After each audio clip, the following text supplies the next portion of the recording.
साथियों नमस्कार। आज समझते हैं कि रेलवे में वर्तमान समय में चल रहे सबसे भ्रष्टाचार के बारे में, और रेलवे वर्तमान समय में इतना भ्रष्टाचार कैसे कर ले रही है और किसी को वो चीज़ें दिख ही नहीं रहा है।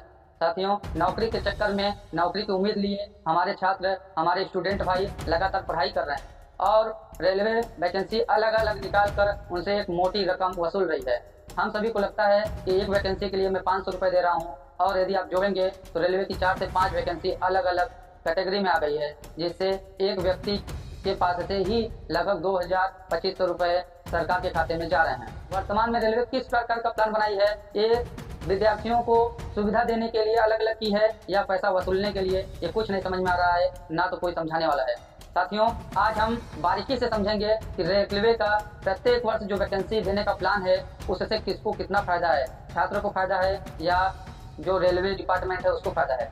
साथियों, आप सभी जानते हैं कि रेलवे की एक वैकेंसी आती थी एएलपी और टेक्नीशियन, जो दोनों साथ में ही आता था।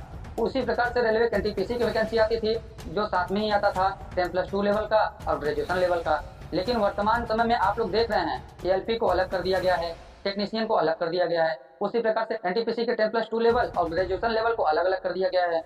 मैं मानता हूँ, क्या अलग अलग फॉर्म लेने से फायदा है तो अलग अलग फीस क्यों लिया जा रहा है, जबकि एक मोटी रकम ऑलरेडी ही एक छात्र दे ही रहा था कि 500 रुपये एक बार में जमा कर देता था आपके पास, और उस 500 रुपये को लेकर आप लोग कहते थे कि मैं 500 रुपये नहीं ले रहा हूँ, मैं तो 400 रुपये आपका वापस कर दूंगा। रेलवे कहती है कि मैं आपका 100 रुपये ही ले रहा हूँ। साथियों, वो ये तो उसी प्रकार की बात हुई कि हम आप सभी से कहें कि आप लोग 500-500 रुपये दे दीजिए, और यदि 500-500 रुपये आप लोग जमा कर रहे हैं, यदि मेरे पास 1 करोड़ रुपये आ गया तो मैं कहूँगा कि 1 साल के बाद मैं आपका 80 लाख तो वापस कर दूंगा।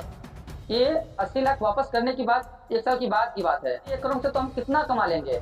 आपका 80,000 रख कर ही तो कमाया जा सकता है, और कोई हिसाब लेने वाला नहीं है। साथ में जो आरक्षित श्रेणियां हैं उनको भी नहीं छोड़ा जा रहा है, ना एसटी एससी, ना दिव्यांग, ना महिला, उनको भी कहा जा रहा है कि 250 रुपये दीजिए और आपका पैसा 1 साल के बाद वापस कर देंगे। 1 साल तो पैसा रख के तो कमाई लिए, तो वापस क्या करेंगे? इससे अच्छा तो वो भी रख लीजिए। साथ में जो अलग अलग आप वैकेंसी की बात कर रहे हैं कि हम प्रत्येक साल वैकेंसी लाएंगे और अलग अलग कैटेगरी में लाएंगे, जितना हो सके उसको भाग भाग में बांट के 500-500 रुपये प्रत्येक पोस्ट पे ले रहे हैं। तो हम ये कह रहे हैं कि एएलपी पे 500 रुपये ले रहे हैं, टेक्नीशियन पे 500 रुपये ले रहे हैं, उसी प्रकार की एनटीपीसी का 12th लेवल और ग्रेजुएशन लेवल पर अलग अलग 500-500 रुपये ले रहे हैं। क्या एक ही इतनी वैकेंसियों के लिए एक एप्लीकेशन फॉर्म नहीं हो सकता है? और अलग अलग क्यों? क्या छात्र के पास इतना पैसा बढ़ गया है कि आपको इतना पैसा जमा कर दे? इतना पैसा कैसे कैसे कर्ज लेके बेचारे फॉर्म भर रहे हैं, और उसमें आप लगातार अलग अलग वैकेंसियों के फॉर्म निकाल फी ले रहे हैं, और आरक्षित क्रेडिट को भी नहीं छोड़ रहे हैं। कह रहा है कि नहीं नहीं, मैं फीस इतना नहीं ले रहा हूँ, मैं तो आपका वापस कर दूंगा। आप वापस कब करेंगे? आज तो कर्ज मुझे लेना ही पड़ रहा है ना। तो इस बात को समझने वाली बात है साथियों, रेलवे इस प्रकार का क्यों कर रही है। और प्रत्येक साल जो वैकेंसी की बात कर रहे हैं, कई स्टूडेंट ऐसे हैं जो आरपीएफ, एएलपी, टेक्नीशियन, एनटीपीसी के दोनों लेवल में योग्य हैं, उनका तो 2500 रुपये साल का जाना तय ही है, वो रेलवे के नाम पर दें, और यदि उनकी 10 साल नौकरी नहीं लगी तो 25-30 हज़ार तो एप्लीकेशन फीस के नाम पर दे दिए रेलवे को। और मान लीजिए रेलवे में नौकरी मिलेगी कि नहीं मिलेगी, कोई गारंटी नहीं है, क्योंकि इतना ज़्यादा पोस्ट कमा रहा है और उसमें बहुत ज़्यादा टैलेंटेड आप हैं, तभी अपने आप को सुरक्षित मानिए, नहीं तो आप 2500 रुपये दे के हाथ जोड़ लीजिए। रेलवे नहीं, किसी मंदिर में दान देना हो गया। साथियों, मैं आप सभी से कहना चाहता हूँ कि रेलवे में एक फॉर्म निकले और प्रत्येक फॉर्म के लिए एक ही एप्लीकेशन फी हो, उसमें आप सेलेक्ट करने का ऑप्शन दीजिए कि आप एलपी भर रहे हैं नहीं भर रहे हैं, टेक्नीशियन भर रहे हैं नहीं भर रहे हैं, अलग अलग इतना पैसा क्यों? एसएससी तो अपना पूरा पेपर 100 रुपये में करा ले रही है, यूपीएससी अपना पेपर पूरा 100 रुपये में करा ले रही है, आपको 500 रुपये ले रहे हैं, बाद में कह रहे हैं नहीं मैं 100 ही रुपये ले रहा हूँ।